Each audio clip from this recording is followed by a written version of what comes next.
Magandang gabi po mga ka-Skipper TV. Welcome po sa aking channel. Welcome Skippers. Ito po ngayon si Skipper na nag-ulat sa inyo dito sa Dapitan Arcade. At nasa likuran ko nga po ang Dapitan Arcade. At by the way po, do not forget to please like and subscribe to my channel. And please do not forget to follow my Facebook page Skipper TV. At syempre po, palaging tatandaan, own a pet and win a friend.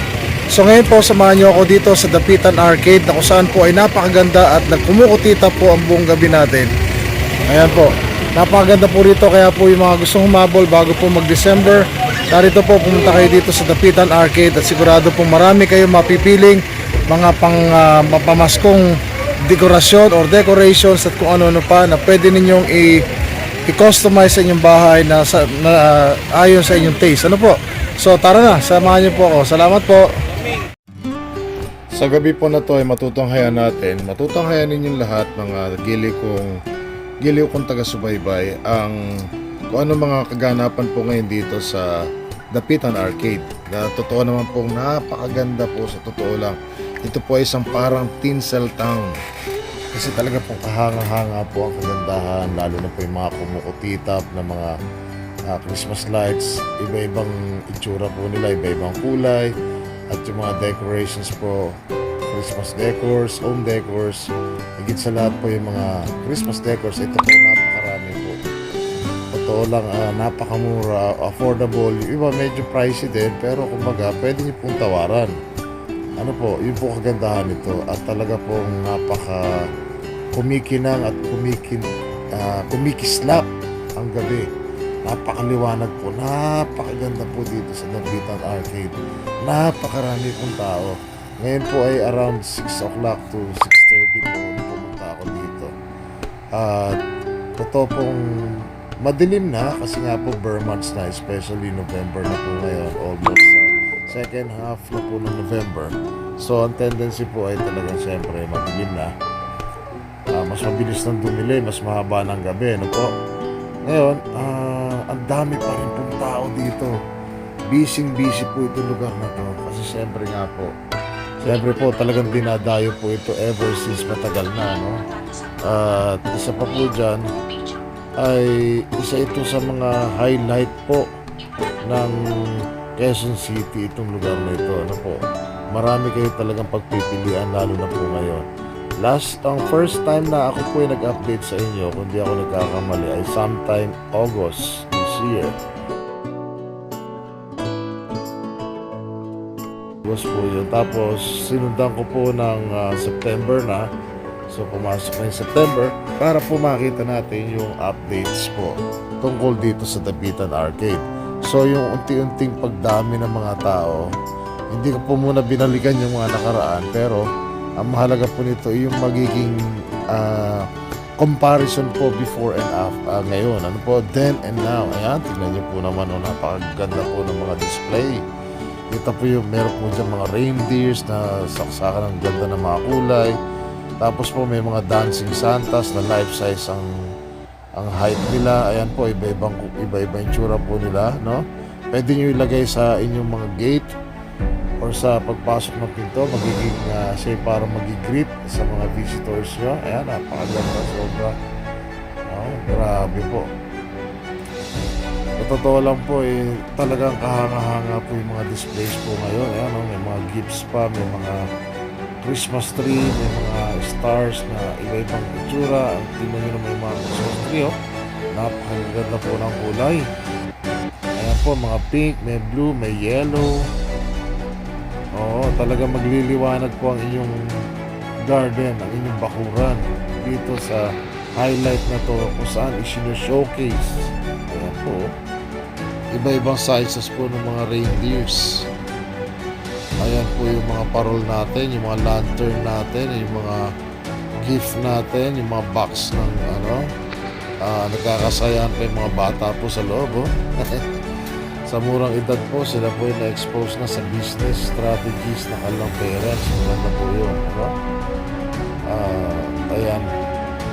So, marami po talaga kayong pagpipilian at may mga prices po dyan na kung saan po ay may co-compare ninyo sa bawat isang stores na meron dito. At ang maganda po niyan ay pwede kayong makipag-bargain, makipag-negotiate. Depende na lang po kung paano po yung magiging agreement ninyo. Tingnan nyo naman yung Christmas trees na yan, no? Tingnan po. So more or less po, i-highlight ko na lang sila kung ano yung additional decorations na gusto idagdag. Meron na rin po pang New Year na welcoming New Year mga banners po. Ayan, mga decorations din. Ayan, may mga wreath. Ayan, no? May mga reindeer na gawa sa handicraft.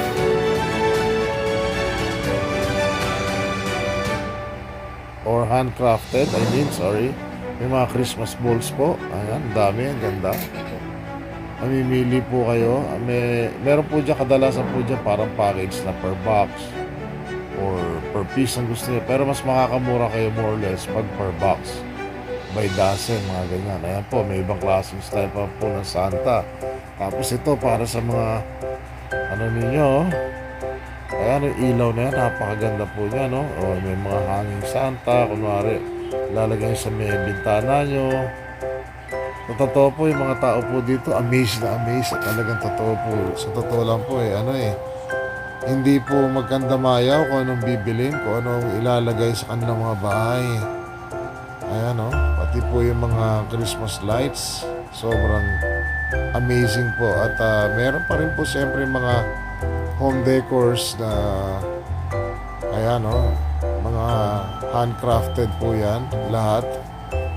Ayan po, mga gawa sa abaka. Pwede nyo pa rin pong idagdag na design po yan sa inyong mga bahay. Ayan po. At syempre po yung mga home decors, hindi lamang Christmas decors, meron pa rin po dito. Pwede nyo gamiting accent sa inyong bahay po. Yun po pinakamahalaga dun, no? So syempre, hindi lang po pwedeng puro kumikislap lang. Kailangan meron pong highlight yung inyong pinakabahay. Ano po? Yung inyong garden, yung inyong kwarto. Ayan po, grabe. Sa totoo lang po. Talagang ibang klase na po ang mga displays po ngayon. At lahat po ng mga tao rito talaga pong napakasaya. Ayan po. Wow. Imagine po. At saka mga pumupunta po rito, dinadayo po talaga to. Hindi lamang po ng mga taga rito sa La Loma. Ito po kasing Dapitan Arcade ay nasa Dapitan Street, corner Canlaon Street. Nasa tabi po siya ng Suki Market. Malapit po siya sa McDonald's, Dapitan, and corner Mayon Avenue. Dito po sa Quezon City. At ito pong night market na ito ay nagsisimula po. Maga pa lang po nagbubukas na sila. 7 a.m. or 6 a.m. up to, dati po hanggang na sila hanggang 6 o'clock or 7 o'clock or 6 o'clock ganyan. Ngayon po nag-extend na sila kasi siyempre mas marami na po mga customers na namimili dito sa kanilang night market na to o sa kanilang tindahan. Ay maabot na po sila ng kahit hanggang 9 p.m. At ang maganda po nito, ang maganda po nito ay mas makapunta po kayo dito before December. Siyempre po, yung Christmas rush. Mas maganda po, maiwasan natin yun. Imagine yung ganda po ng mga Christmas lanterns na yan, at saka mga Christmas trees. Grabe, hanep. Ang galing, may snowman pa. Hanep po, Merry Christmas and Happy New Year! Siyempre, di ba po? Napaka-attractive po ng bahay ninyo, magliliwanag, kahit na meron tayo dumaang bagyo, medyo nahihirapan tayo sa ating struggle sa araw-araw, pero ito po ay nagiging inspirasyon natin sa araw-araw during Christmas time. Yan po ang kagandahan, yan ang uniqueness ng Filipino Christmas celebration. Yung celebration po natin kasi starts September pa lang. Philippines po, for the record, ang mayroong longest running Christmas season sa buong mundo. Based sa research po sa findings, no? Kita niyo naman po yan. Grabe talaga. Yun po yung napakalaking Christmas tree, sa kanto ng Canlaon. I don't know if that is for sale. Hindi ko po sure, pero maaaring display na lang po yun. Pero kung gusto po ninyo, maaaring bebenta rin po yun. Kasi tingin ko, lahat dito na displays ay talagang halos lahat siguro talagang for sale. Ayan po, may ibang klaseng Santa. Ang ganda, Grabe po. Lalo na po yung may mga magaganda, magagaan na kamay, may mga magandang imagination po. Creative imagination sa design. Talaga naman pong swak na swak po ito. At swak na swak po sa budget ang presyo po ng mga bilihin dito. Ano po? Kasi po, pwede nga pong tawaran. It depends po, no? Sa item o dun sa nagbebenta. Ayan, ang ganda po. Sa entrada pa lang ng gate ninyo, sa garden nyo, sa lawn ninyo, kung maganda yun yung pinaka-bermuda or meron ba kayong ganon or di kaya kahit po maliit ang bahay natin, sasabit natin sa bintana natin yung ganyan lantern, no? Ganda po. Tapos meron tayong Santa. Wow, hanep. At totoo lang po, hindi po ako nagsasawang pumunta rito eh. Ngayon ko lang po uli siya na-highlight kasi medyo busy ako. Ngayon ko lang po uli siya nagawa ng content. Pasensya na po kayo mga ka-skippers. Ayan po. Ngayon ko lang uli siya nagawa ng content kasi medyo busy po ako dun sa aking mga alagang puppies. Pero just the same po, napakahusay po nitong lugar na to. At hindi lamang po mga ordinaryong tao katulad ko, katulad natin ang nagpupunta po rito. May mga tao pong dumadayo rito coming from Manila, Caloocan, buong Metro Manila po nagpupunta rito yung mga taong dumadayo po dito. At meron po mga may kaya sa buhay, meron po mga mayayaman, may mga artista, meron po mga interior designers, fashion designers, iba-iba po, no? Ayan, isa magugulat kayo, makakabungguan ninyo rito, mga kilala ninyo celebrity. Ayan. Ngayon, gabi po na to, wala akong nakita o napansin na celebrity na po, pero madalas po may pumupunta po dito, may dumadayo. Kasi po napakaganda talaga, no? Alam niyo yung marirelax yung mata nyo after dun sa maghapon na trabaho natin, na kung saan po talagang pagod na pagod tayo. Pagdating nyo rito, ma-inspire po kayo eh. Ako, gusto ako po dito talaga eh. Ito po yung season kung saan talagang season of hope na tawagin nga po. Siyempre po, meron pa rin mga iba rito nagtitinda ng mga merienda, saging, ganyan, o pruta. Siyempre po, may magugutom, gusto nyo At dati po, ayan, no parking. Dati po, no entry pa nga po dito eh. Dati pwedeng daanan po yan eh. Sa Canlaon na yun, sa gilid. Ngayon po hindi na. Pero dito sa way na to, yung dapitan na yan, pwede pa rin po. Ayan. Ayan, yung side po na yan, papunta pong Manila. Ito ay papuntang Welcome Rotonda.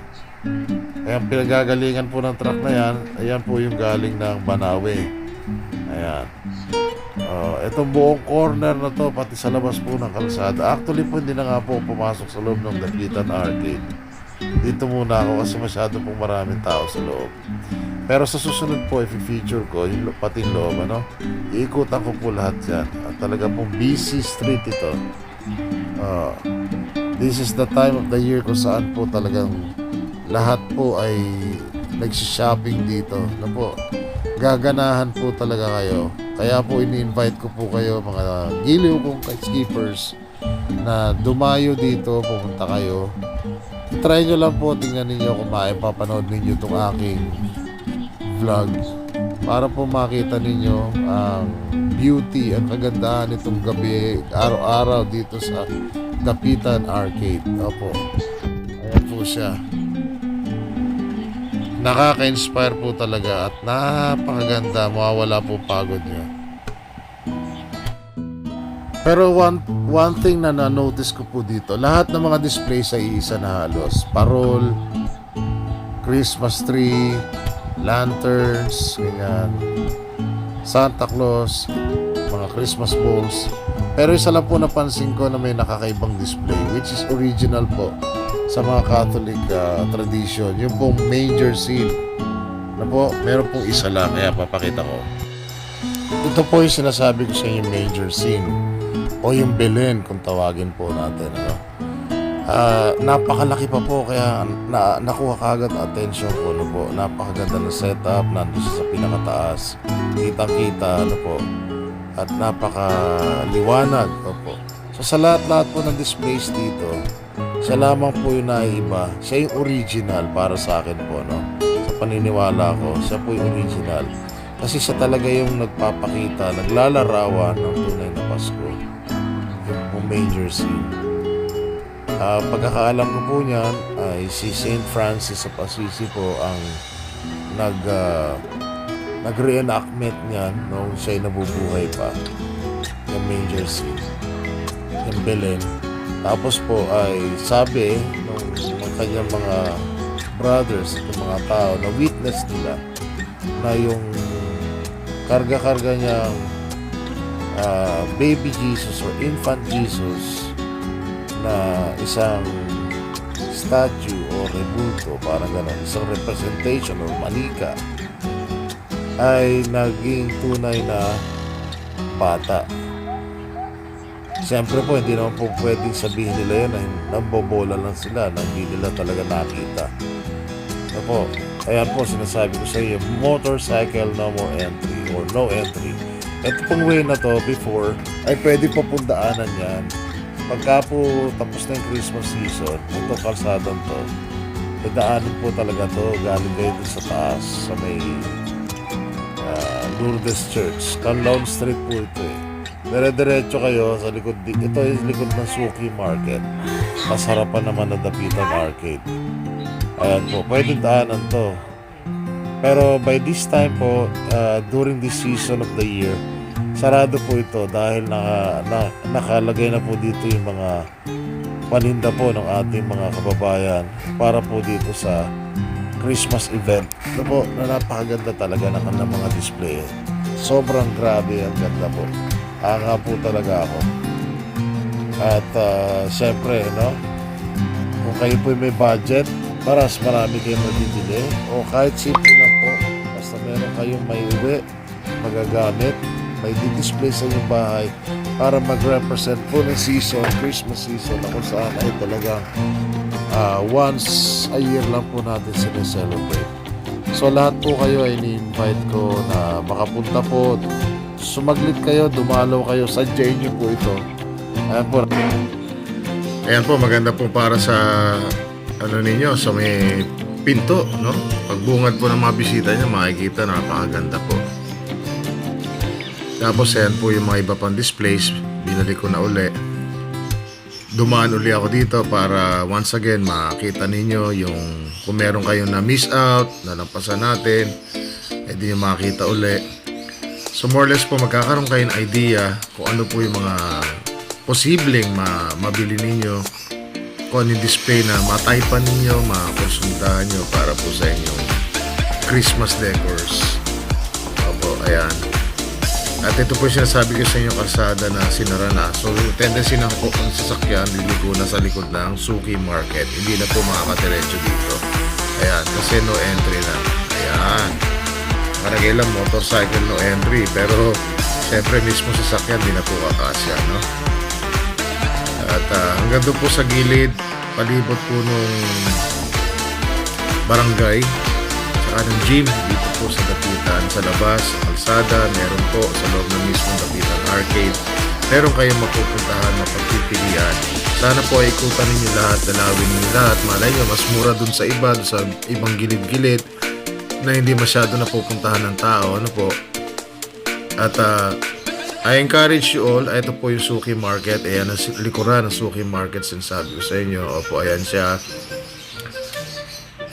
I encourage you all going back to try to go around, ano po, para makita ninyo yung mga iba pang mga items na posibleng pagpipilian nyo at maari pong may mas mura. Pero syempre po, halos lahat naman magkakapareho. Depende na lang sa magiging negotiations ninyo, bargaining ninyo dun sa inyong kausap na seller. Yung may mga stalls. Ayan po. Ito po sa may likod na po ito, no? Wala po masyadong tao rito kasi akala nila wala po ditong displays. Pero meron pa rin po. Kaya feature ko para makita po ninyo. So ayan nga po, at kita nyo, may sila nanay, nag-try pa rin po dito. Kaya lang talagang kakaunti po ang tao dito o yung mga customer. Kasi akala nila wala talaga. Pero yun po, sana po nagustuhan ninyo itong content ko ngayon, feature ko sa inyo. Na kung saan po ay makakapili kayo ng napakaraming mga Christmas decors and displays para po sa inyong celebration ng Christmas season. At ito pa yung isang Belen or manger scene na nakita ko. Ito yung pangalawang nakita ko sa dinami-rami sa labas ano po. Ito naman maliit na version lang. Pero kumukutitap din siya, ganda, sobra, di ba po? Cute po. Bagay po sa loob ng kwarto or sa sala, lalo na po kung syempre kung limited lang yung space natin sa bahay. Opo, ayan, si Bantay. Yan po pinaka-deadly Bantay dyan. Joke lang po. So yan po, no? Marami pa po kayong pagpipilian sa totoo lang. Ano po, pwede kayong mag-dig. You can try to dig and ask for more information from the seller. At salamat po uli ng marami sa inyong pagtangkilik. At nawa po yung magustuhan nyo. Once again po, nagpapasalamat ako sa inyo mga ka-skippers sa inyong pagsubaybay sa aking channel. Dito po sa aking bagong content po. Ang huling at unang content ko po ay past August. Tapos sinundan ko after a week or two noong September 2024. Ngayon po ako bumalik dito para ipakita ko sa inyo kung ano po ang bagong kaganapan at nakakapanabik po ng mga updates dito.